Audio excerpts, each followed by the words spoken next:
दोस्तों एक कमाल का माइंड बेंडिंग पैराडॉक्स बताता हूँ जो हमारी रियलिटी को भी क्वेश्चन करता है और इसे कहते हैं शिप ऑफ थीसियस पैराडॉक्स।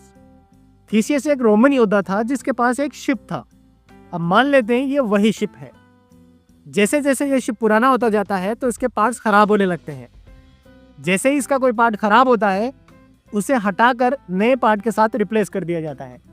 अब एक टाइम ऐसा आता है कि इसके सारे पार्ट्स रिप्लेस हो जाते हैं, यहाँ तक कि इसकी लकड़ी भी रिप्लेस कर दी जाती है। तो फिर सवाल ये आता है कि क्या अब भी ये वही शिप है जो पहले हुआ करता था या ये कोई नया शिप बन चुका है। और अगर ये वही ओरिजिनल शिप है तो इसके जो पार्ट्स खराब हुए थे उन्हें जोड़कर एक नया शिप बना दिया जाता है और मान लो ये वो शिप है। तो फिर सवाल ये आता है कि अब इन दोनों में से शिप ऑफ थीसियस कौन सा है, ये वाला जो पुराना है लेकिन इसके पार्ट्स बदल चुके हैं, या ये वाला जो नया है लेकिन इसके पार्ट्स पुराने वाले हैं।